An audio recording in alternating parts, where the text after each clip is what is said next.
Hello friends. आज हम लोग एक नए कोर्स के बारे में स्टडी करेंगे जिसका नाम है इंट्रोडक्शन टू आईटी सिस्टम्स। ये कोर्स बेसिकली आईटी डिपार्टमेंट में फर्स्ट सेमेस्टर में पढ़ाया जाता है और यूनिट 1 का नाम है बेसिक्स ऑफ इंफॉर्मेशन सिस्टम। ये आपका जेटीयू करिकुलम जो नया बना हुआ है उसके कंटेंट है फर्स्ट यूनिट के। तो हमारे मेन कंटेंट जो है वो 3 सेक्शन में यहाँ डिवाइड होंगे। Importance of information technology in modern era, hardware components of computer system और थर्ड वन है एप्लीकेशन ऑफ डिजिटल प्लेटफॉर्म्स। तो ये तीन कंटेंट का हम यहाँ पे स्टडी करेंगे इसी एक वीडियो में। सबसे पहली बात है importance of information technology in modern era. लेकिन उससे पहले हमको समझना होगा हमारा जो सब्जेक्ट है कि इंट्रोडक्शन टू आईटी सिस्टम। तो पहले इंफॉर्मेशन सिस्टम क्या है वो हम समझेंगे। A set of coordinated network of components that produce, distribute and or process information। इसका मतलब एक प्रॉपर अरेंजमेंट करके आपने कुछ कंपोनेंट को अरेंज किए और आप कुछ प्रोड्यूस कर रहे हैं, डिस्ट्रीब्यूट कर रहे हैं या प्रोसेस कर रहे हैं। क्या कर रहे हैं? इंफॉर्मेशन को। तो ये जो इंफॉर्मेशन को प्रोड्यूस करना, डिस्ट्रीब्यूट करना, प्रोसेस करना, उसके लिए आप जो नेटवर्क का यूज कर रहे हैं उसे हम कहेंगे इंफॉर्मेशन सिस्टम। तो बेसिकली इंफॉर्मेशन सिस्टम में आप इंफॉर्मेशन प्रोड्यूस कर रहे हैं, उससे पहले आप डेटा प्रोड्यूस करेंगे। तो इंफॉर्मेशन सिस्टम किससे बनता है वो देखते हैं हम लोग। पीपल, जहाँ पे लोग होंगे वहीं इंफॉर्मेशन सिस्टम बनेगा। प्रोसेस, इसका मतलब जहाँ पे ऑर्गेनाइज्ड प्रोसेस होगी वहीं इंफॉर्मेशन सिस्टम हम यूज करेंगे। मशीन, तो मशीन हमारे यहाँ पे हम लोग यहाँ पे लेंगे कंप्यूटर को, तो हम मशीन को एज कंप्यूटर लेंगे यहाँ पे। और फोर्थ वन है इंफॉर्मेशन टेक्नोलॉजी। ये चारों को मिलाएंगे तभी आपका इंफॉर्मेशन सिस्टम बनेगा। पीपल, प्रोसेस, मशीन और आईटी। मैं आपको इसका सिंपल एग्जांपल देता हूँ। मान लीजिए कोई कंपनी है, कोई इंडस्ट्री है, वहां पे लोग काम करते हैं तो वो पीपल हुए। और मान लीजिए वहां पे उस प्रकार की जरूरत है कि मान लीजिए कंपनी में 500 एम्प्लॉइज है। तो वो 500 एम्प्लॉइज का रोज का डेली का अटेंडेंस, कब आते हैं कब जाते हैं, कितनी शिफ्ट हुई, कितना ब्रेक लिया, मान लीजिए उन्होंने वीक में कितना घंटा काम किया, एक दिन का कितना घंटा काम किया और पूरे मंथ में कितना घंटा काम किया। तो ये पूरी चीज का रिकॉर्ड रखने को हम प्रोसेस कहेंगे।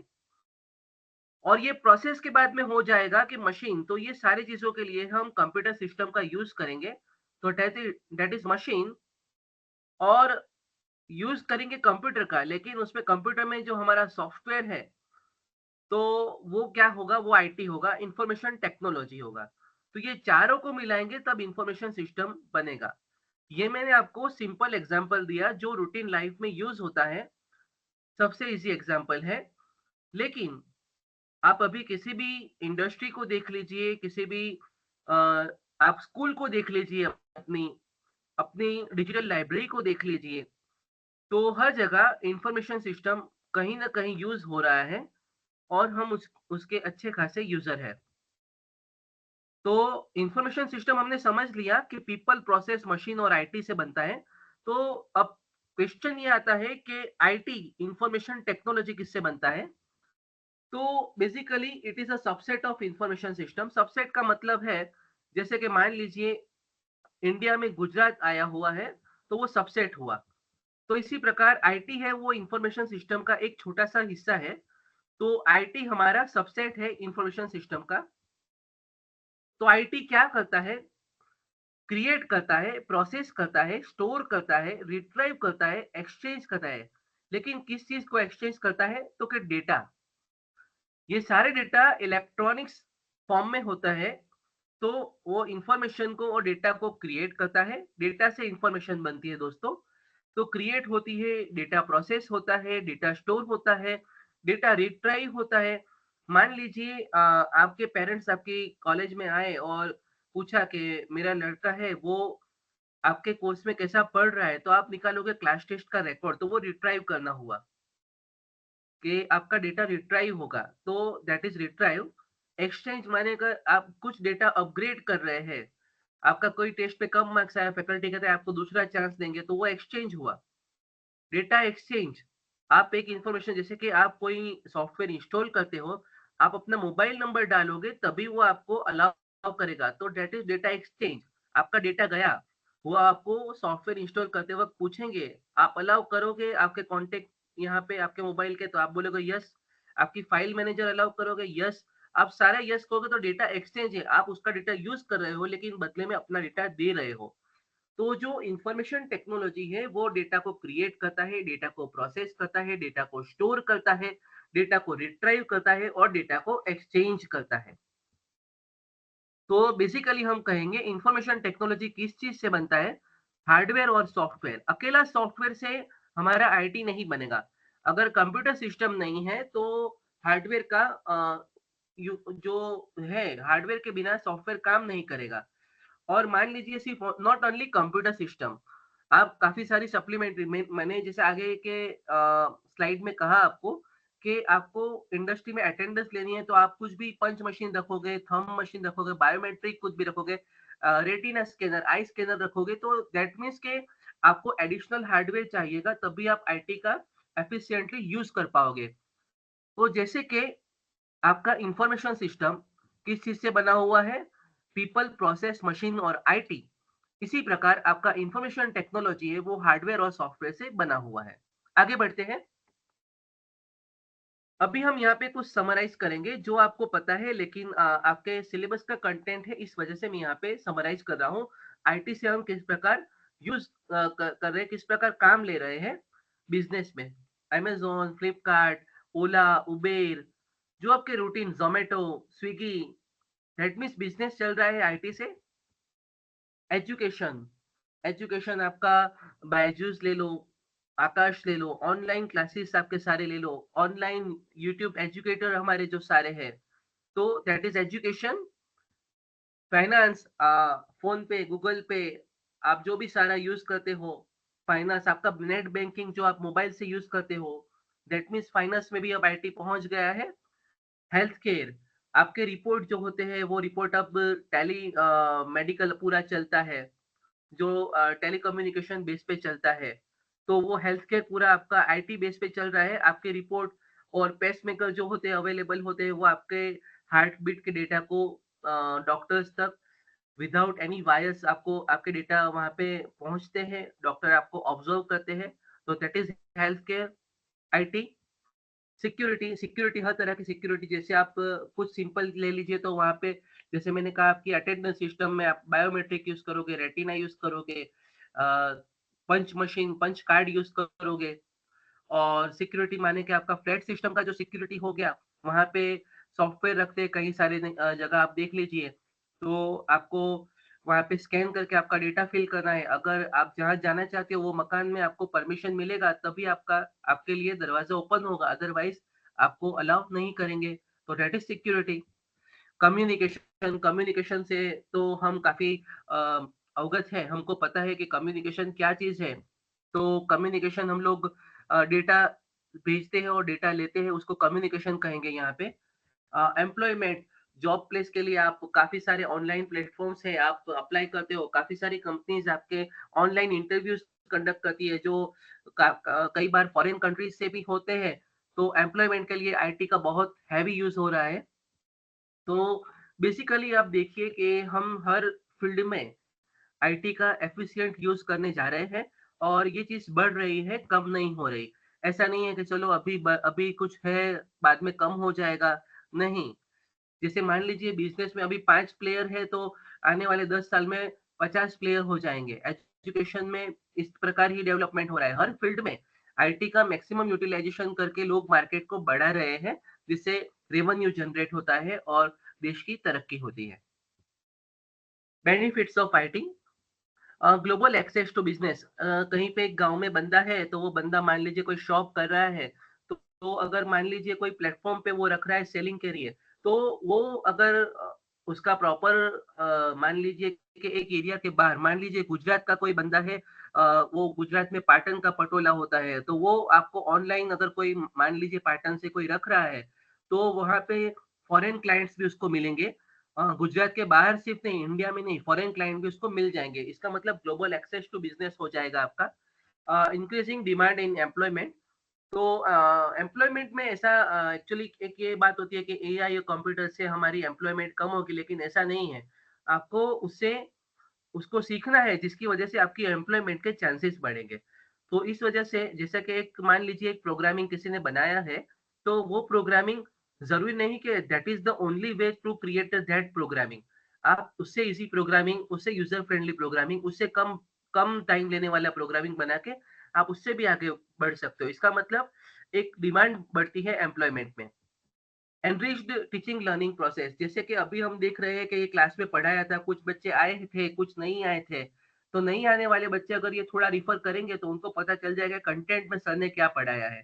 फिर अपनी तरह से वो इसके एडिशनल, ज़रूरी नहीं यही वीडियो देखे, काफ़ी सारे वीडियोज़ अवेलेबल है और उनकी बुक्स अवेलेबल है। तो दैट मीन्स के एनरिच्ड टीचिंग लर्निंग प्रोसेस। अभी हमारे पास आईआईटीज़ के, एनआईटीज़ के, एमआईटीज़ के काफ़ी सारे फ्री कोर्सेज़ अवेलेबल है, तो हम वर्ल्ड वाइड से एजुकेशन अ, हासिल कर सकते हैं और अपने लेवल को, अपनी नॉलेज को बढ़ा सकते हैं। तो टीचिंग लर्निंग प्रोसेस में आईटी का बहुत बड़ा योगदान है, जिसकी वजह से अभी जो विदाउट बाउंड्री हम लोग टीचिंग लर्निंग प्रोसेस को एग्जीक्यूट कर सकते हैं।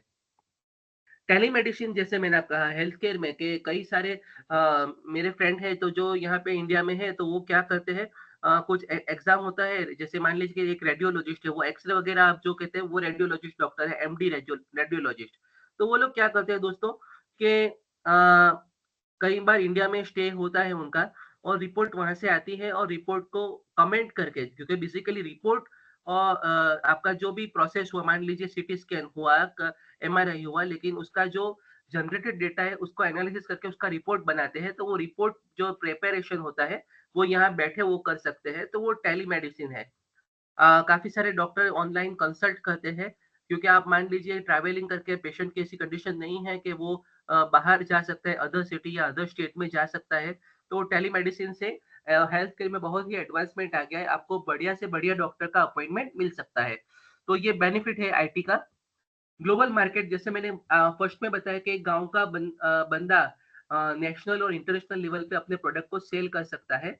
Improved communication, social media news, आज कहीं भी कोई पूरे दुनिया में कहीं भी कोई इम्पोर्टेंट ऐसा इंसिडेंट होता है, तो उसकी इन्फॉर्मेशन हमारे हमारे तक कुछ सेकंड में आ जाती है। तो that is benefit of information technology. Electronic gadget में साल ब साल, रोज़ ब रोज़ नए-नए गैजेट्स आते हैं, जिस वजह से हमारा कम्युनिकेशन स्मूथ होता है। हमारा यूज़ है वो कम एफर्ट वाला बनता है, तो जिसकी वजह से काम हमारा ईज़ी हो जाता है। Cheaper, faster, easier way to execute any task. आप किसी भी टास्क को अगर आईटी की हेल्प लो, तो आपका टास्क लॉन्ग रन पे आपको सस्ता पड़ेगा। हो सकता है आपका कैपिटल कॉस्ट थोड़ा हाई होगा, लेकिन आपका जो एग्ज़ीक्यूट हो जाएगा, एक पाथ एग्ज़ीक्यूट हो जाएगा, उसके बाद भी वो आपको ईज़ी रहेगा, फास्टर है, ईज़ियर है।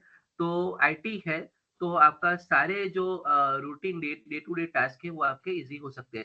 जैसे कि मान लीजिए आपको बैंक से पैसा विथड्रॉल करना है, तो आप एटीएम जाओगे, लेकिन आपको विथड्रॉ करके किसी को देना है, तो आप अपने काफ़ी सारे ऐप्स हैं, तो उसको यूज़ करके आप पैसा डायरेक्ट ट्रांसफ़र करते हो। दैट इज़ टाइम सेविंग, आपका टाइम भी बच रहा है और आपको ईज़िली मिल रहा है, आपको अप्रूवल मिल रहा है। आप पहले ₹1 हमारे यहाँ पे चलता है, क्या चलता है? एक किसी को कुछ अमाउंट ट्रांसफ़र करनी होती है, तो उसको ₹1 ट्रांसफ़र करते हैं। आपको मिल गया ₹1, बोलेगा यस, तो उसको दूसरा भेजेंगे। तो दैट मीन्स आप समझ लीजिए कितना फ़ास्ट ट्रांज़ैक्शन है, कितना ईज़ी है और सिक्योर भी कह सकते हैं, और आपका टाइम बचता है, तो वो सस्ता है। टाइम से महँगा कुछ नहीं होता दोस्तों। दैट मीन्स आपका टाइम भी बच रहा है और पैसा भी बच रहा है, तो वो आपका चीपर वे है। इसका मतलब आईटी से हमारी life, day to day life काफ़ी इम्प्रूव हो रही है और हमको इसका मैक्सिमम यूटिलाइज़ेशन करना चाहिए। तो अभी अभी हम हमारे मेन जो कंटेंट है उसकी तरफ जा रहे हैं। Information concept, data, information storage. ये दोस्तों आपके जीटीयू के लिए एक इम्पोर्टेंट क्वेश्चन है। डेटा, इन्फॉर्मेशन और नॉलेज, हर बार जीटीयू के एग्जाम में ये क्वेश्चन पूछते हैं आपको। डेटा के बारे में बात करते हैं। डेटा मैं आपको कह रहा हूँ, मान लीजिए 5, 7, 12, 13, 15, 31 क्या हुआ इसका मतलब? अब मैं साथ में एक आपका कॉन्टेक्स्ट ऐड करता हूँ कि इस डेट को मैं ये आईआईटीएस का लेक्चर लूँगा। तो आपको पता चलेगा को कि इस मंथ की बात हो रही है, ये तारीख को सर लेक्चर लेंगे। तो डेटा और रॉ मटेरियल है, रॉ इन्फॉर्मेशन है। मैं आपको बोलूँ 50, 60, 70, 90, 80 तो आप कहोगे क्या है? लेकिन अगर उसके साथ में मैं कॉन्टेक्स्ट ऐड करूँगा, ये आपके आउट ऑफ 100 5 सब्जेक्ट में मार्क्स है। तो data is the raw information facts and figure in unorganised manner. Data unorganised होता है दोस्तों। डेटा कलेक्शन अनऑर्गेनाइज़ होता है और उसको ऑर्गेनाइज्ड वे में कन्वर्ट कर किया जाता है यूज़ करने के लिए। Information without context, patterns etcetera. आप कोई भी मान लीजिए कि इन्फॉर्मेशन बनती नहीं है डेटा के बगैर, लेकिन अगर डेटा अकेला है विदाउट कॉन्टेक्स्ट, आपने रेफरेंस नहीं दिया, किस रेफरेंस का डेटा आप कह रहे हो। मान लीजिए मैं कह रहा हूँ सौरव, कुणाल, मयूर, रेशमा, लेकिन क्या ये हमारे 4 टॉपर है ये सेमेस्टर में। दैट मीन्स आपको कॉन्टेक्स्ट ऐड करना है, तो भी डेटा को इंफॉर्मेशन में कन्वर्ट किया जाएगा। तो data is stored in computer. Data computer में इनिशियल फेज है, इंफॉर्मेशन और नॉलेज का इनिशियल फेज है डेटा। और डेटा हम क्या करते हैं, डेटा कंप्यूटर में इनिशियली स्टोर किया जाता है, फिर कंटेक्स्ट ऐड किया जाता है, उस डेटा को प्रोसेस किया जाता है, उसमें से यूजफुल डेटा अलग किया जाता है। मान लीजिए क्लास में 60 बच्चे हैं, मैं अगर जानना चाहूँ कि कितने बच्चों के 50% से कम मार्क आए ताकि उन पे मैं ज़्यादा ध्यान दे पाऊँ, उनके लिए ज़्यादा एफर्ट लगा पाऊँ, तो मुझे डेटा एक्सट्रैक्ट करना पड़ेगा। मैं वहाँ पे पैटर्न देखूँगा कि किससे मान लीजिए इस बार मैंने 5 एग्ज़ाम ली तो एवरेज 50% से कम ये 10 बच्चों के मार्क है। तो बाकी के 50 लोग हैं उन पे मैं इतना ध्यान न दूँगा। मैं बाकी के जो 10 बच्चे हैं जो वीक है, जिनको हेल्प चाहिए फैकल्टी का, तो उनका हम डेटा एक्सट्रैक्ट करेंगे। तो इसका मतलब डेटा को इंफॉर्मेशन में कन्वर्ट करने के लिए आपको प्रोसेस करना रहेगा। Data refers to numerical and qualitative observation. आपने न्यूमेरिकल तो जैसा मैंने आपको काफ़ी सारे एग्ज़ाम्पल दिए, क्वालिटेटिव का मैं एग्ज़ाम्पल देता हूँ कि क्वालिटेटिव का आप red alert, yellow alert, orange alert के बारे में आप जब समर होता है तो आप सुनते हैं। तो आपको पता चलता है कि यहाँ पे ज़्यादा गर्मी रहेगी, यहाँ पे मीडियम रहेगी, तो वो क्वालिटेटिव है। वहाँ पे रेड, ऑरेंज और येलो का आपको नंबर नहीं है, that is not a number that is a qualitative observation. तो उसको उसके अकॉर्डिंगली आप चीज़ को आइडेंटिफ़ाई कर पाते हो। तो दैट इज़ डेटा। इसका मतलब डेटा क्या है? डेटा रॉ इन्फॉर्मेशन है। डेटा को विदाउट एनी कॉन्टेक्स्ट यूज़ किया जाता है, लेकिन डेटा को इन्फॉर्मेशन में कन्वर्ट करने के लिए प्रोसेस करना ज़रूरी है और डेटा नंबर हो सकता है या तो गुणवत्ता, जिसे क्वालिटेटिव कहते हैं, वो हो सकता है। आगे बढ़ते हैं, इन्फॉर्मेशन। तो जैसा दोस्तों मैंने बताया कि मुझे अगर कोई नंबर्स दिए जाए लेकिन अगर कॉन्टेक्स्ट नहीं है तो वो डेटा ही रहेगा। लेकिन अगर meaningful representation of data is called information. Meaningful for receiver, जैसे कि मान लीजिए आपको मैंने एक पाइथन कोड लिख के दे दिया तो आप आईटी के बंदे हो, आपको पता चल जाएगा कि ये पाइथन कोड लिखा हुआ है। अभी यही चीज मैं मैकेनिकल के बंदे को दे रहा हूँ जिसको आईटी के बारे में कुछ नहीं पता, तो उसको लगेगा कि कुछ इंग्लिश में लिखा हुआ है लेकिन गलत इंग्लिश लिखा हुआ है। दैट मीन्स कि रिसीवर के लिए मीनिंगफुल रिप्रेजेंटेशन होना ज़रूरी है। अगर मैं उसको पहले कोड बता दूँ, ये कोड का ये मतलब है, ये कोड का ये मतलब है, तब उसको पता चलेगा। लेकिन आप तो आईटी के बंदे हो, आपको मैंने पाइथन का एक कोड लिख के दे दिया कि ऑड इवन नंबर को सेपरेट करो, तो आपको पता चलेगा कि ये ओके सर ने ये प्रोग्राम लिख के दिया है, मुझे कुछ कहने की ज़रूरत नहीं है। तो that means information is meaningful in representation of data. The representation is meaningful for recipient भी। जैसे मैंने जैसा बताया कि सेम चीज मैकेनिकल वाले के लिए अलग है और इलेक्ट्रिकल वाले के लिए अलग है, सिविल वाले के लिए अलग है, आईटी वाले के लिए अलग है। मान लीजिए मैंने कुछ मशीन्स के ड्राइंग दे दिए तो उसको आप इंटरप्रेट नहीं कर पाओगे, उससे बेटर है कि मैकेनिकल वाला उसको अच्छे से इंटरप्रेट कर पाएगा।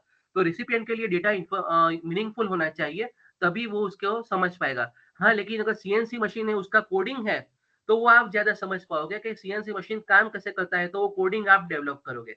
इसका मतलब हर डेटा को प्रॉपर, अगर आपको उसने बोला कि ये मशीन को ऐसे रन करना है, आप उसका कोड डेवलप करोगे, फिर वो कोड फिट करके वो यूज़ करेगा।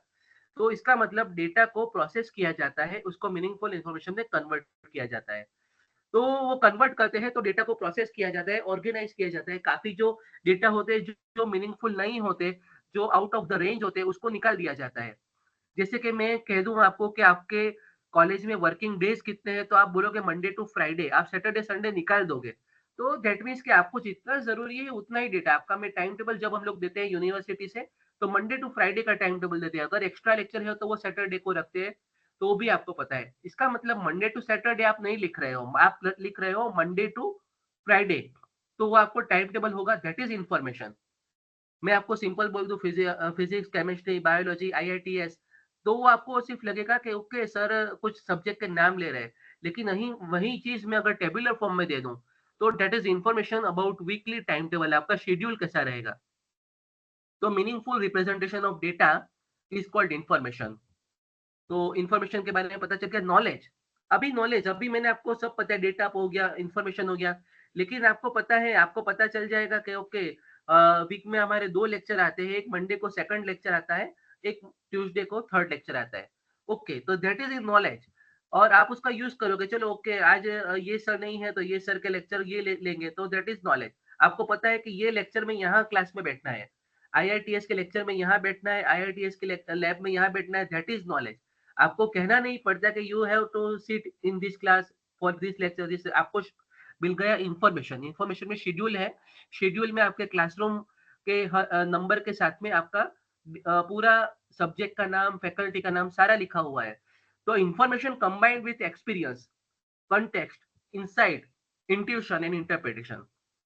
इसका मतलब आपकी इन्फॉर्मेशन तो आपको पता चल गया कि डेटा प्रोसेस किया, इन्फॉर्मेशन ले लिया। लेकिन अगर वो साथ में एक्सपीरियंस हो जाता है, आपको एक बार पता चल गया कि कंप्यूटर का लैब आईटी का लैब यहीं आएगा, ये सब्जेक्ट ये सर ये लैब में पढ़ाते हैं। मंडे का लैब रूम नंबर 113 में होता है, ट्यूसडे का 116 में होता है। तो आपको पता है कि आपको एक्सपीरियंस आ गया, तो आप वो आपके लिए वो नॉलेज हो गया। कॉन्टेक्स्ट, आपको पता होगा कि अगर आप आईआईटीएस की क्लास में गए हैं, तो आप पाइथन की बुक लेकर नहीं जाओगे, लैब मैनुअल लेकर नहीं जाओगे आप। तो दैट इज कंटेक्स्ट।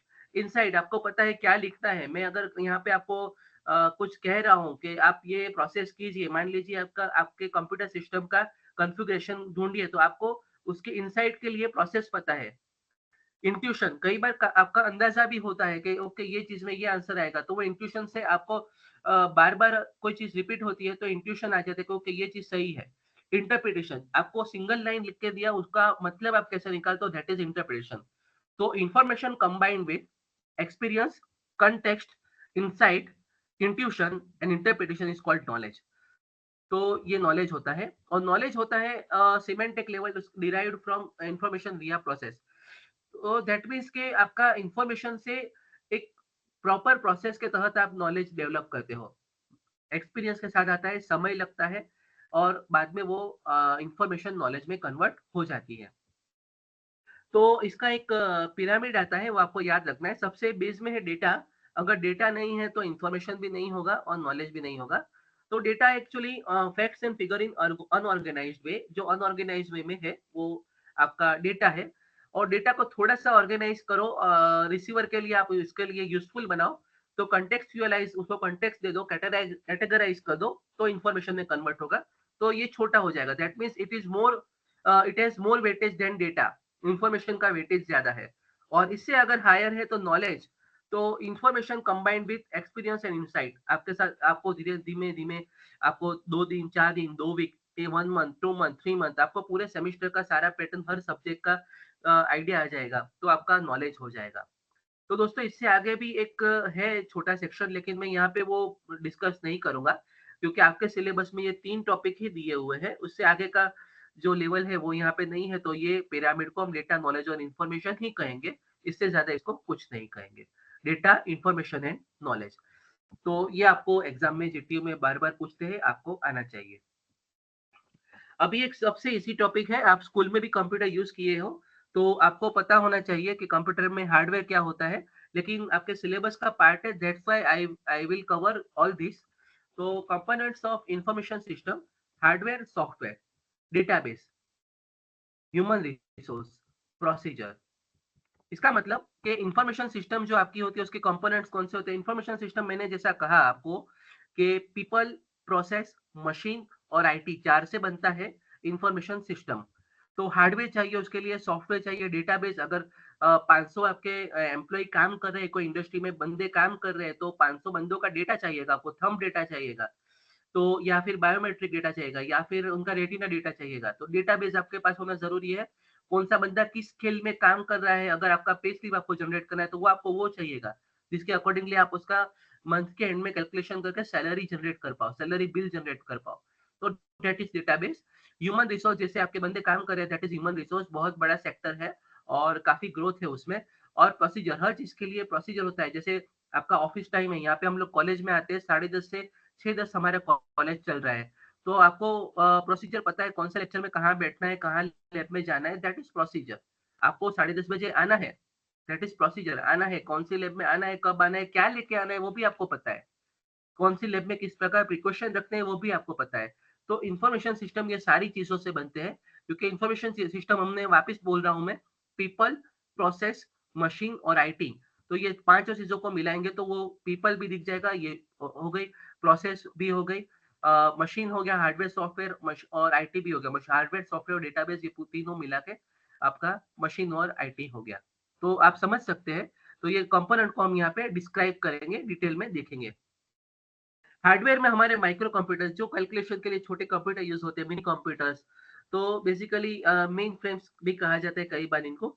तो ये जो सारे हमारे हार्डवेयर होते हैं, तो और इसके साथ में कंप्यूटर के साथ में हम काफ़ी सारे पेरिफेरल्स यूज़ करते हैं। अभी तो गैजेट्स इतने सारे आ गए हैं कि यहाँ पे कुछ मिसिंग है, काफ़ी सारे मिसिंग है। तो वो गैजेट्स को जिसको हम कंप्यूटर के साथ में या मोबाइल के साथ में हम कनेक्ट करेंगे, वो हम पेरिफेरल्स कहेंगे। तो ये कंपोनेंट्स ऑफ कंप्यूटर सिस्टम ये भी आपके कोर्स का पार्ट है। मानता हूँ ये स्कूल लेवल का टॉपिक है ये, लेकिन आपको पता होना चाहिए monitor, keyboard, USB flash drive, speakers, CPU, power supply unit, motherboard. तो इस प्रकार आप सेग्रीगेट कर सकते हो आपके कंप्यूटर सिस्टम के कंपोनेंट्स को। आपको पूछे अगर कंप्यूटर सिस्टम्स के पार्ट्स लिखे तो आपको इस प्रकार लिखना है। हार्डवेयर के पार्ट लिखे तो आप ये हार्डवेयर के पार्ट लिखोगे। और सॉफ्टवेयर हमको पता है, सॉफ्टवेयर तो काफ़ी सारे हम लोग जैसे कि एक होता है सिस्टम सॉफ्टवेयर होता है कि जो आपके सिस्टम विंडोज़ है या एप्पल है, लिनक्स है या उबंटू है, तो आप इस प्रकार यूज़ करते हो और आपके यूज़र के सॉफ्टवेयर जो हम एमएस ऑफिस यूज़ करते हैं, जो हमारा प्रेज़ेंटेशन अभी चल रहा है, ये जो हमारा जीमेल यूज़ करते हैं, तो ये सारे सॉफ्टवेयर है, सॉफ्टवेयर के बिना हम कंप्यूटर का कोई यूज़ नहीं कर सकते। तो आपको हार्डवेयर और सॉफ्टवेयर दोनों चाहिए, तो ये सिस्टम सॉफ्टवेयर कहेंगे, इसको यूज़र सॉफ्टवेयर कहेंगे। सिस्टम और एप्लीकेशन सॉफ्टवेयर 2 प्रकार के सॉफ्टवेयर होते हैं और सिस्टम सॉफ्टवेयर आपके सिस्टम के वर्किंग के लिए ज़रूरी है और यूज़र सॉफ्टवेयर जो एप्लीकेशन है, वो आपकी जिस प्रकार एप्लीकेशन है, उस प्रकार आपको सॉफ्टवेयर पसंद सिलेक्शन करना होता है। काफ़ी सॉफ्टवेयर फ्रीवेयर होते हैं, काफ़ी सॉफ्टवेयर लाइसेंस वर्ज़न होते हैं, तो वो आपको उसके अकॉर्डिंगली ऑलवेज़ लाइसेंस वर्ज़न ही यूज़ करना चाहिए।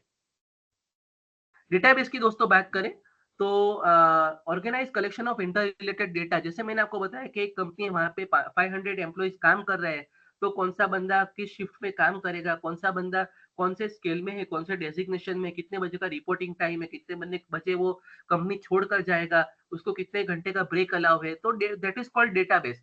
तो उसको इसका रिलेटेड आपका आगे के सेमेस्टर में सब्जेक्ट आएगा, डीबीएमएस उसको कहेंगे, डेटाबेस मैनेजमेंट सिस्टम।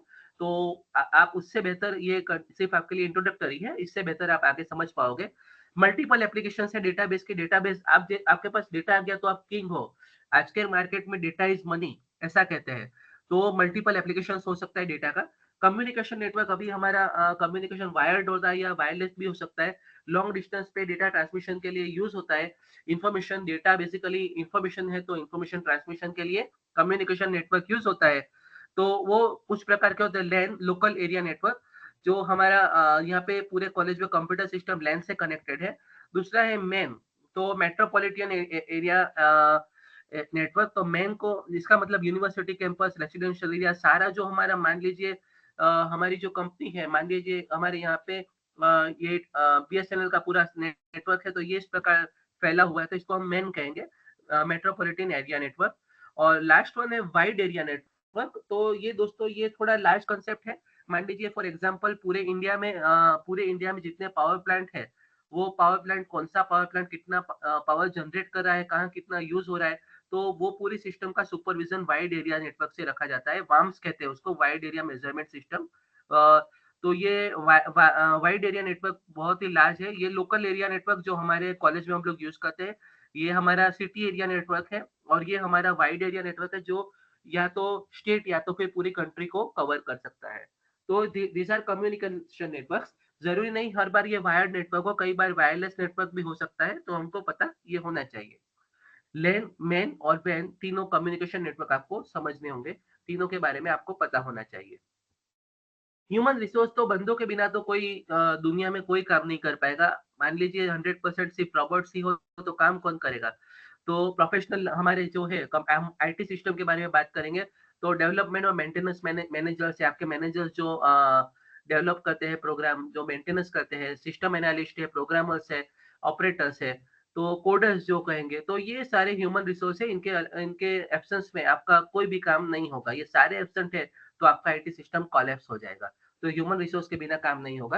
हर प्रोसीजर की पॉलिसीज़ होती है, हर हर कंपनी की पॉलिसीज़ होती है, तो वो हर प्रोसेस के लिए प्रोसीजर होती है और प्रोसीजर को आपको कोड करना होता है।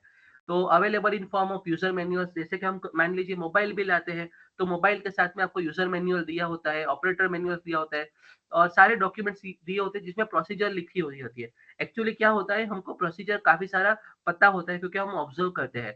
हम कोई इंडस्ट्री में जाते हैं, कोई बैंक में जाते हैं, कोई हॉस्पिटल में जाते हैं, तो हमको पता है पहले रिसेप्शन में जाना है, वहाँ पे जाके टोकन लेना है, वहाँ पे डॉक्टर्स का अपॉइंटमेंट लेना है, फिर फीस भरना है। वी आर नोइंग, हम ऑब्जर्व करते हैं और हम सीख लेते हैं। लेकिन कई बार क्या होता है, कुछ जब आपकी एक्चुअल कोडिंग की बात आती है तो आपको यूज़र मैनुअल प्रोवाइड करना पड़ता है, क्योंकि वो देख के कोडिंग पता नहीं चलेगा। तो वहाँ पे कौन-सा कोडिंग है, किस प्रकार क्या चीज़ का क्या मतलब है, वो आपको यूज़र मैनुअल में मिल जाएगा। तो दोस्तों ये हुआ प्रोसीजर, तो ये 5 चीज़ें आपने हमारी इन्फॉर्मेशन सिस्टम्स की हुई आगे। तो इसके बारे में बात किया, अब हमारे हार्डवेयर कंपोनेंट्स की बात करेंगे कंप्यूटर सिस्टम के। ये हमारा सेकंड टॉपिक शुरू हो रहा है, hardware components of computer system. Computer hardware, ये हमारे कंप्यूटर हार्डवेयर है। आपको दिख रहा है या यहाँ पे डिफरेंट मेमोरी है, आपको हार्ड डिस्क दिख रहा है, फैन दिख रहा है, आपका एसएमपीएस दिख रहा है, मदरबोर्ड दिख रहा है। तो ये सारी चीज़ें आपको यहाँ पे दिख रही है। सीपीयू, मेमोरी, मदरबोर्ड, पेरिफेरल्स, तो ये सारी चीज़ों को कंप्यूटर हार्डवेयर कहा जाता है। सीपीयू, मेमोरी, मदरबोर्ड, पेरिफेरल, इसको 4 सेक्शन में से डिवाइड किया जाता है। सीपीयू के बारे में दोस्तों बात करते हैं।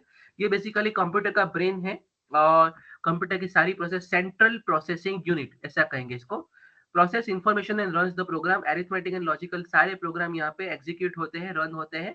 और इंटरप्ट्स एंड कोऑर्डिनेट्स इंस्ट्रक्शन, जैसे कि मान लीजिए इंटरप्ट का मतलब क्या होता है, आप कोई काम कर रहे हो, आपको बीच में कॉल आ गया, दैट इज इंटरप्ट। आपको आपके कोई काम कंटिन्यू प्रोसेस को बीच में आपको डाइवर्ट करना पड़ता है, तो इंटरप्ट की वजह से डाइवर्ट करना पड़ता है। मान लीजिए मैं लेक्चर ले रहा हूँ, मुझे कॉल आया, इमरजेंसी कॉल है, प्रिंसिपल का या हेड का कॉल है, तो आई हैव टू रिसीव। तो मैं वहाँ पे उसको इंटरप्ट करूँगा और जाके बात करके वापस आ जाऊँगा। तो दैट इज़ इंटरप्ट। इसी प्रकार कंप्यूटर में आप काम कर रहे हो और आपने कंप्यूटर में मान लीजिए कोई गेम खेल रहे हो और मीनवाइल आपके भैया ने आके स्कैनर का बटन ऑन कर दिया, तो आपका प्रोग्रामिंग, आपका जो गेम चल रहा है वो इंटरप्ट हो जाएगा और वो स्कैनर का प्रोसेस शुरू हो जाएगा। तो दैट इज़ इंटरप्ट, उसके अकॉर्डिंगली कंप्यूटर को काम करना पड़ेगा। तो CPU made up of ALU, arithmetic logic unit, जो अरिथमेटिक और लॉजिकल ऑपरेशन की काम करता है। कंट्रोल यूनिट जो सारी प्रोसेस को कंट्रोल करता है।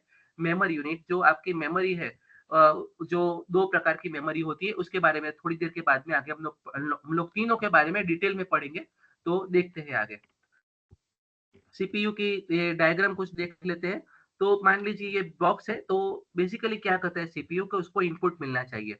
तो इनपुट में डेटा आएगा, read data and send input to CPU. तो आपका सीपीयू को इनपुट यहाँ पे मिल रहा है। तो ये जो है सीपीयू को आपको इनपुट मिल रहा है। तो यहाँ पे इनपुट आएगा क्योंकि इनपुट के बिना तो ये काम नहीं कर पाएगा। और क्या होता है ये सिस्टम में, सीपीयू में क्या होता है, एक प्राइमरी मेमोरी होती है दोस्तों। प्राइमरी मेमोरी हमारी क्या होती है कि जिसपे वो भी हम लोग आगे देखेंगे, आगे डिटेल में लिखा हुआ है प्राइमरी मेमोरी। और सेंट्रल प्रोसेसिंग यूनिट होता है जिसमें सारा प्रोसेस होता है, ये आपका सीपीयू। और सीपीयू में बेसिक हम कंपोनेंट कहेंगे, कंट्रोल यूनिट कहेंगे, एएलयू कहेंगे और सीपीयू रजिस्टर। रजिस्टर माने ये मेमोरी स्टोरेज के लिए होता है, डेटा स्टोरेज के लिए सीपीयू रजिस्टर होता है। तो यहाँ पे सीपीयू के 3 सेक्शन बताए गए हैं, control unit, ALU and CPU register. और ये सारी चीज़ें कोऑर्डिनेट करती है इंटरनल सेकेंडरी स्टोरेज डिवाइस। आप मान लीजिए कोई सेकेंडरी स्टोरेज डिवाइस, आपकी कोई एक्सटर्नल हार्ड डिस्क है, आपके कोई पेन ड्राइव है, जो सिर्फ डेटा स्टोरेज के लिए यूज़ होती है, that is secondary storage device. तो वो स्टोर डेटा ऑन प्रोग्राम। आप कई बार सीडी भी आप यूज़ करते हो, हार्ड ड्राइव यूज़ करते हो, सीडी, डीवीडी वगैरह अभी यूज़ कम है, लेकिन काफ़ी सारी जगह अभी भी उसका यूज़ होता है। तो वो सारा डेटा यहाँ पे जो प्रोसेस होता है, आप उसको यहाँ पे स्टोर कर सकते हो। और लेकिन आपने इनपुट दिया, यहाँ पे प्रोसेस किया, तो you should have some output. तो वो आउटपुट आपके डिस्प्ले के फॉर्म में आएगा, प्रिंट के फॉर्म में आएगा, प्रोसेस इन्फॉर्मेशन के फॉर्म में आपके मॉनिटर पे दिखेगा। तो मान लीजिए यहाँ पे मैंने रीड डेटा के फॉर्म में एक फॉर एग्जांपल ऐसा कीजिए, स्कैनर से इनपुट दिया, तो यहाँ पे स्कैन होगा और आपके कंप्यूटर डिस्प्ले पे यहाँ पे वो स्कैन जो डॉक्यूमेंट हुआ वो आपको दिखेगा। और वो डॉक्यूमेंट हम लेंगे हार्ड ड्राइव में। तो ये पूरा सीपीयू का कामकाज हुआ, कैसे कामकाज करता है। तो आपको ये डायग्राम याद रखना है, कई बार पूछेंगे तो आपको आना चाहिए। मेमोरी दोस्तों, ये इंपॉर्टेंट टॉपिक है memory. Basically it is a physical device which store temporary और परमानेंट डेटा। तो there are two types of memory, primary memory और सेकेंडरी मेमोरी। जैसे कि हमने देखा कि इंटरनल जो था प्राइमरी और सेकेंडरी का, मैंने ऑलरेडी आपको बताया कि जो एक्सक्लूसिवली आपके डेटा स्टोरेज के लिए यूज होता है। तो प्राइमरी मेमोरी और सेकेंडरी दोनों हम यहाँ पे शांति से समझेंगे। मेमोरी का क्लासिफिकेशन देखते हैं। मेमोरी जो होती है वो प्राइमरी और सेकेंडरी हो सकती है। प्राइमरी मेमोरी हम किसे कहेंगे? RAM and ROM, random access memory और रीड ओनली मेमोरी। ये जो मेमोरी होती है इसको रीड और राइट दोनों कर सकते हैं, इसको यूजर मेमोरी कहेंगे। जैसे कि आप अपने मोबाइल फोन में कोई नया फोल्डर बनाते हैं, कोई डेटा आपके व्हाट्सएप पे डॉक्यूमेंट डाउनलोड करते हैं और इसको आप डिलीट भी कर देते हो, तो वो आपके हाथ में, आप कौन सा डेटा स्टोर करो कौन सा डिलीट करो, वो रैम वाला डेटा होता है। रोम वाला आपका आपका मान लीजिए मोबाइल है, कंप्यूटर है, उसका जो सिस्टम प्रोग्रामिंग है, रीड ओनली मेमोरी, वो उसको आप सिर्फ यूज कर सकते हो, उसको एडिट नहीं कर पाओगे। तो वो रोम है आपका रीड ओनली मेमोरी। वहां पे डेटा राइट किया नहीं जा सकता यूजर के द्वारा। वो डेटा राइट कौन करेगा? जो मैन्युफैक्चरर है वह एक बार राइट कर देगा, उसके बाद वो डेटा राइट नहीं होने वाला, एडिट नहीं होने वाला। तो प्राइमरी मेमोरी के दो प्रकार है, रैम और रोम, रैंडम एक्सेस मेमोरी और रीड ओनली मेमोरी। और सेकेंडरी मेमोरी के चार प्रकार है, हार्ड डिस्क, सीडी, डीवीडी और फ्लॉपी डिस्क। ये मैंने सैंपल दिए हैं, जरूरी नहीं है। मैंने लिखा है चार है तो चार नहीं है, ये सिर्फ एग्जाम्पल है। Secondary memory exclusively data storage के लिए यूज होता है, जो आपका डेटा मूवमेंट, मूवेबल डेटा के लिए आप यूज कर सकते हो। कोई डेटा आपको ले जाना है, आप मोबाइल भी इसमें लिख सकते हो, आप मोबाइल के ड्राइव में भी ये काफी सारे डेटा स्टोर करते हो, that is also secondary memory. जो मोबाइल में आप डेटा कैरी करते हो, जो लैपटॉप में से लिया, कंप्यूटर में से लिया। मान लीजिए हमने कोई प्रोग्रामिंग बनाया, उसका वर्ड में कॉपी बना के एक फाइल आपने सेव कर लिया मोबाइल में, तो that is also secondary memory. आपके जो मेमोरी कार्ड जो आपका एक्सटर्नल भी होता है, आप उसका भी यूज कर सकते हो। तो this are types of memory. अभी और मेमोरी में हम लोग आगे देखेंगे दोस्तों, प्राइमरी मेमोरी। तो ये मेमोरी आपने देखी होगी, कंप्यूटर्स में दिखती होगी। ये रैम और रोम दो प्रकार की होती है, random access memory, read only memory. तो first memory to store the program and operational data.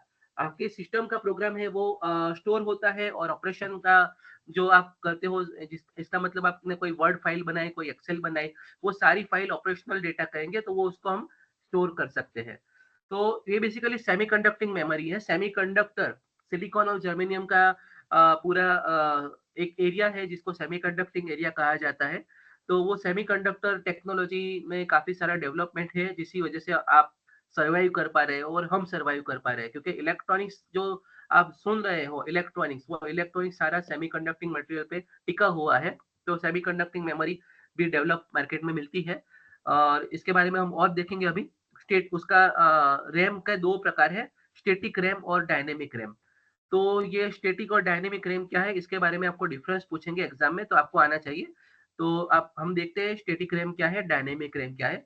Static RAM जो होती है, लेस मेमोरी पर सेल पर यूनिट एरिया, जिसका मतलब कम, अगर मैंने यूनिट एरिया लिया तो उसमें स्टैटिक रैम है तो वो कम आएगी। और डायनेमिक रैम है more memory cell per unit area, कम एरिया में ज्यादा। इसका मतलब अगर स्पेस कम है और मुझे ज्यादा मेमोरी इंस्टॉल करनी है, तो मैं डायनेमिक रैम यूज करूंगा। Less access time, hence faster memory. Static memory है वो compare to dynamic RAM fast होती है, और dynamic RAM compare to static slow होती है। Static RAM consist of flip flop, each flip flop stores one bit. Flip flop basically आपका ऐसा कह सकते डिजिटल एक डिवाइस आएगा, आप आगे के सेमेस्टर में इलेक्ट्रॉनिक्स में पढ़ोगे, तो फ्लिप फ्लॉप है। तो वो 0 1 के फॉर्म में बिट स्टोर करता है, तो एक वक्त में एक ही बिट स्टोर कर पाता है। और ये MOSFET, metal oxide semiconductor field effect transistor और कैपेसिटर का यूज करते हैं। मॉसफेट है वो भी सेमीकंडक्टिंग डिवाइस है, एक बहुत ही फेमस डिवाइस है, जो बेसिकली पावर वोल्टेज कंट्रोल के लिए यूज होता है। और कैपेसिटर आपको पता है, कैपेसिटर वो चार्ज स्टोरेज के लिए यूज होता है। इसका मतलब यहाँ पे मैंने बोला कि फ्लिप फ्लॉप है, तो यहाँ पे 0 और 1 बिट के फॉर्म में स्टोर होगा और यहाँ पे कैपेसिटर के चार्ज के फॉर्म में डेटा स्टोर होगा। यहाँ पे मॉसफेट है, मॉसफेट के वोल्टेज के अकॉर्डिंगली कैपेसिटर का चार्जिंग होगा, उसके अकॉर्डिंगली आपका डेटा स्टोर होगा। Refreshing circuit is not needed. Flip flop पे आप 0 लिख दिया तो आपका 0 रहेगा, 1 लिख दिया तो 1 रहेगा। लेकिन आपका जब भी कैपेसिटर आया तो कैपेसिटर डिस्चार्ज हो सकता है, तो कैपेसिटर के लिए हमेशा आपको रिफ्रेशिंग सर्किट रखनी पड़ेगी, जिससे वो चार्ज मेंटेन रहे, तो आपका डेटा वो इंटैक्ट रहे। और स्टैटिक रैम का कॉस्ट ज़्यादा है और dynamic RAM compare to static RAM थोड़ा सस्ता पड़ता है। तो ये आपके डिफरेंस है, आपको ये याद रखना है, अगर कोई आपके एग्ज़ाम में पूछा तो आपको आना चाहिए। स्टैटिक रैम और डायनेमिक रैम। तो रैम के हमने 2 प्रकार देखे, स्टैटिक रैम और डायनेमिक रैम। अब रोम की बात करेंगे दोस्तों, तो रोम भी आपका परमानेंट मेमोरी है, सिस्टम मेमोरी है, जो आपको कंपनी डाल के देता है प्रोग्राम, या फिर आप अपना कंप्यूटर का जो सॉफ्टवेयर रनिंग ओएस जो डालते हो उसकी बात कर रहे हैं हम लोग। तो रीड ओनली मेमोरी उसको यूजर के लिए नहीं है, ये मेमोरी यूजर के लिए नहीं है, यूजर इसको यूज ही कर सकता है, इसको एडिट नहीं कर सकता है, ऑल्टर नहीं कर सकता। ये नॉन वोलेटाइल मेमोरी है, इसका मतलब आप इसकी मेमोरी को मिटा नहीं सकते। Store systems program which is not change by user, वो यूजर के हाथ में नहीं है, आपकी कंपनी डाल के देगी, आपको यूज करना है। और रैम रोम का दोस्तों यहाँ पे एक वापिस एक डिफरेंस देख लेते हैं, कभी पूछे तो आपको आना चाहिए। रैम है रैंडम एक्सेस मेमोरी है, डेटा रैंडमली स्टोर होता है, और ये यूजर डेटा है, ये रीड ओनली मेमोरी है, यहाँ पे सिर्फ डेटा पढ़ा जाता है, यहाँ पे लिखा नहीं जाता। ये यूजर मेमोरी है, ये सिस्टम मेमोरी है। रैंडम एक्सेस मेमोरी रैम जो है वो रैंडम स्टोर करता है डेटा, लेकिन डेटा अल्टर और एडिट हो जाता है। रैंडम स्टोरेज का मतलब क्या, उसका लोकेशन ऐसा फिक्स नहीं होता, जहाँ पे डेटा है वहाँ पे स्टोर हो जाएगा। यहाँ भी ये read only memory data randomly store होता है, लेकिन उसको एडिट नहीं किया जाता, कंपनी ने जो डाल के दिया वही रहेगा और डेटा एडिट नहीं हो पाएगा। Contents are lost on power loss. RAM में जो मान लीजिए आप कुछ काम कर रहे हो तो डिवाइस अगर सडन शट डाउन हो जाता है तो काफ़ी सारा कंटेंट आपका लॉस हो सकता है। लेकिन रोम में कोई ऐसा इश्यू नहीं है। आपका सिस्टम प्रोग्राम है, मान लीजिए काम कर रहे हो, कंप्यूटर बंद हो गया, तो वापस आपको ओएस इंस्टॉल करने का नहीं बोलेगा। तो आपका डेटा सेफ है, जो सिस्टम डेटा है। और जिसका एग्ज़ाम्पल है स्टैटिक रैम और डायनेमिक रैम, और इसका एग्ज़ाम्पल है PROM, programming read only memory. EPROM electrical programmable read only memory, electrical program किया जाता है पल्स की वजह से, पल्स के यूज़ करके आप करोगे। ये डबल ही है, electrically erasable programmable read only memory, तो इसको इरेज भी किया जाता है। ये डिफरेंट टाइप की मेमोरी है। आपका सिर्फ यहाँ पे सिलेबस में नाम ही है, डिटेलिंग यहाँ पे आपके सिलेबस के रिलेटेड नहीं है, तो मैं यहाँ पे डिस्कस नहीं करूंगा। तो दोस्तों ये हो गए प्राइमरी मेमोरी की बात हो गई, तो हमने देखा कि प्राइमरी मेमोरी, सिस्टम मेमोरी और यूजर मेमोरी होती है। तो आगे बढ़ते हैं सेकेंडरी मेमोरी। तो जैसे मैंने आपको ऑलरेडी बता दिया कि जो सिर्फ डेटा कैरी करने के लिए यूज होता है वो सेकेंडरी मेमोरी होता है। तो एक्सटेंसिवली यूज्ड फॉर मेमोरी और स्टोरेज डेटा। हार्ड डिस्क होती है, पेन ड्राइव ले लो, फ्लॉपी ड्राइव ले लो, ऑप्टिकल डिस्क जो आपकी सीडी डीवीडी वगैरह कह लो, वो प्राइमरी और सेकेंडरी मेमोरी होती है। प्राइमरी सेकेंडरी मेमोरी का सेल्फ लर्निंग आप डिफरेंस आप लिख लेना, क्योंकि आपको इतना तो इस लेवल पे पता होना चाहिए, तो ये मैं आपके ऊपर छोड़ रहा हूँ। मदरबोर्ड की दोस्तों बात करेंगे। मदरबोर्ड जो होता है वो कंप्यूटर में, अगर आप हमने लैब में देखा है, तो कंप्यूटर में आप अगर ओपन करोगे उसका सीपीयू, तो आपको मदरबोर्ड मिलेगा। मदरबोर्ड पे काफ़ी सारे देखिए छोटे-छोटे इलेक्ट्रॉनिक कंपोनेंट माउंट किए गए हैं। तो काफ़ी सारे कंपोनेंट के नाम तो मुझे भी नहीं पता, लेकिन ये बैकबोन ऑफ कंप्यूटर सिस्टम है, ये इससे ही कंप्यूटर चलता है। ये मेन पीसीबी जहाँ पे माउंट किया होता है, और it provides connectivity to hardware like. यहाँ पे ये जो सारी छोटी-छोटी चीज़ें दिखती हैं, ये सीपीयू के रिलेटेड है, मेमोरी के रिलेटेड है, हार्ड ड्राइव के रिलेटेड है, ऑप्टिकल ड्राइव्स के रिलेटेड है, और वीडियो साउंड कार्ड जो आपके इंस्टॉल होते हैं, लैपटॉप आप लेके आओ या कंप्यूटर लेके आओ, आपका पीसी लेके आओ, तो वहाँ पे ये इंस्टॉल होते हैं। तो ये बेसिकली कनेक्टिविटी देता है, और सारे कंप्यूटर के ऑपरेशन के लिए बेस बोर्ड कहा जाता है। अगर ये बिगड़ गया, यहाँ पे एक आईसी आपके बिगड़ गई, कंप्यूटर का आपका पूरा प्रोग्रामिंग खराब हो जाएगा। और ये मदरबोर्ड के पार्ट है, यहाँ पे एक बार हम लोग इसके नाम पढ़ेंगे, ये भी मैंने कहीं रेफरेंस से लिया हुआ है। तो माउस और कीबोर्ड कनेक्टर होते हैं। मदरबोर्ड पे क्या होता है, सीपीयू का कनेक्शन होता है, यूएसबी के लिए कनेक्शन होता है, रैम मेमोरी होती है, चिपसेट होती है, basic input out BIOS system जिसे कहते हैं, कूलिंग फैंस होता है जो आपकी मदरबोर्ड को गर्म होने नहीं देता, अगर गर्म हो जाएगा तो बंद हो जाएगा बार बार। Adapter card, extension expansion slot भी होते हैं, काफ़ी सारे कई बार मेमोरी एक्सपैंड करते हैं हम लोग स्पीड बढ़ाने के लिए, तो वो भी कर सकते हैं। सीमॉस में बैटरी होती है, हमारी बैटरी है, तो आप देखते हैं कंप्यूटर हम रिस्टार्ट करते हैं तो डेट और टाइम हमको ज्यादातर एडजस्ट नहीं करना पड़ता, लेकिन आपकी बैटरी अगर सीमोस बैटरी एक्सपायर हो गई तो आपको बदलोगे तभी आपका डेट और टाइम ऑटो होगा, अदरवाइज आपको डेट और टाइम हर बार रिसेट करना पड़ेगा। स्टोरेज डिवाइस के लिए होते हैं, फ्रंट पैनल कनेक्टर होते हैं, पावर कनेक्टर होते हैं। तो ये सारे मदरबोर्ड के कंपोनेंट्स हैं। तो ये आपको याद रखने हैं और लिखने हैं।